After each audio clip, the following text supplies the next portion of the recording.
The main objective right now is simple: keep the waterway open and safe for ships to pass through. But the situation is not as straightforward as it sounds. Even though many enemy vessels believed to be involved in laying sea mines have already been destroyed, there is still no guarantee that the area is completely clear. There is always a risk that some mines may already be in the water, hidden and waiting. Because of this uncertainty, large oil tankers are still not moving through the Strait of Hormuz. This narrow stretch of water is one of the most important routes in the world. Under normal conditions, nearly 1/5 of the world's oil supply passes through this single channel. Now, with traffic halted, the global impact is serious. The geography of this region makes the situation even more complicated.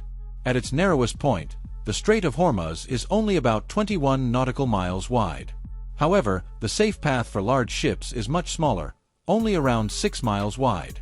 This path is divided into 2 lanes, one for ships entering the Persian Gulf and one for those leaving.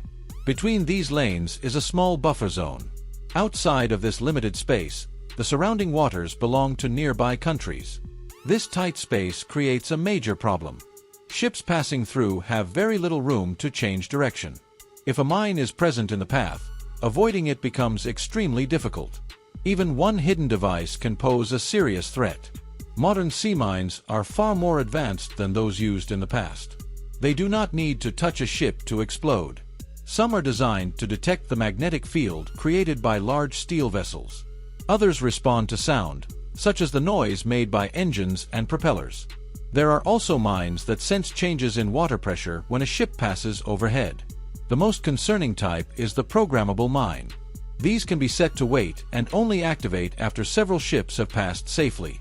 This creates a false sense of security. Crews may believe the route is clear, only for a later vessel to trigger an explosion. These mines can be placed at different depths or even directly on the seafloor, making them harder to detect. To find and remove these threats, specialized ships known as minesweepers are used. However, their work is slow and careful. They must move at very low speeds to scan the seabed properly. This slow movement creates another risk: they become easier targets for attacks from the coastline. Along the shores of the Persian Gulf, a large number of anti-ship missile systems are positioned. These can strike ships from a distance, adding another layer of danger for any operation in the area. Another challenge comes from small, fast-moving boats. A special naval force operates a large fleet of these vessels, numbering in the thousands. These boats are designed for speed, flexibility, and surprise attacks. Their strategy focuses on using large numbers of smaller units to challenge more advanced military forces. These boats come in many types. Some are based on older designs, while others are locally built with modern features.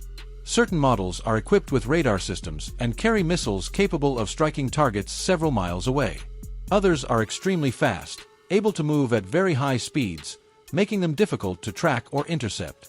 One of the biggest advantages of these boats is their ability to blend in. They often look like ordinary fishing vessels.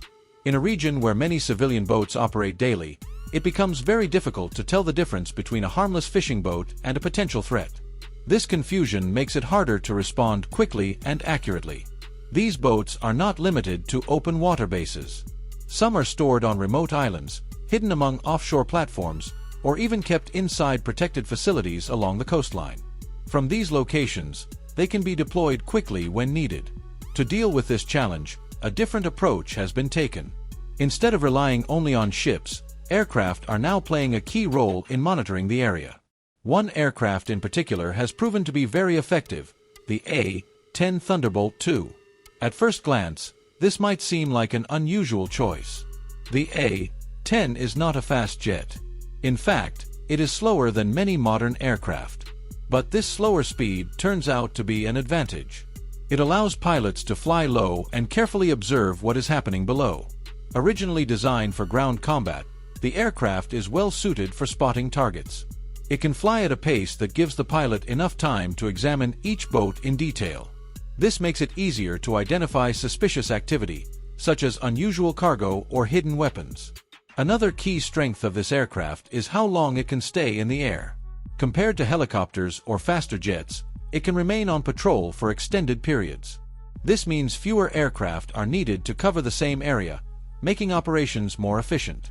The A-10 is also equipped with powerful onboard systems. These include advanced cameras and targeting tools that allow for both day and night operations. Pilots can monitor the area continuously, regardless of conditions. In terms of protection, the aircraft is built to handle damage. Its cockpit is reinforced with strong materials designed to protect the pilot. This makes it more resistant to attacks from small arms or light weapons. The most well-known feature of the A-10 is its main weapon, a powerful cannon mounted at the front of the aircraft. This system is capable of firing a high number of rounds in a short burst. Against small, fast-moving boats, even a brief burst is often enough to stop the target. This method is also cost-effective. Using the cannon is much cheaper than launching advanced missiles. Other aircraft may rely on expensive weapons for similar tasks, but the A-10 can achieve the same result at a much lower cost. This combination of long flight time, detailed observation, and efficient firepower has made the aircraft extremely useful in this situation. Its presence alone has started to change behavior in the area. Now, any boat leaving port knows it is being watched. If a vessel shows signs of carrying dangerous equipment or acts in a suspicious way near shipping routes, it can quickly become a target. This constant monitoring creates pressure and reduces the chances of risky actions being taken. Even without direct engagement, the impact is clear. The awareness that aircraft are always overhead has limited the ability to carry out hidden operations. It has made the environment more controlled and less predictable for anyone attempting to create disruption. In the end, a system designed decades ago for a completely different type of conflict has found a new purpose. Its unique strengths, steady flight, strong firepower, and long endurance have made it highly effective in managing a narrow and sensitive waterway. As the situation continues to develop, maintaining control over this region remains critical.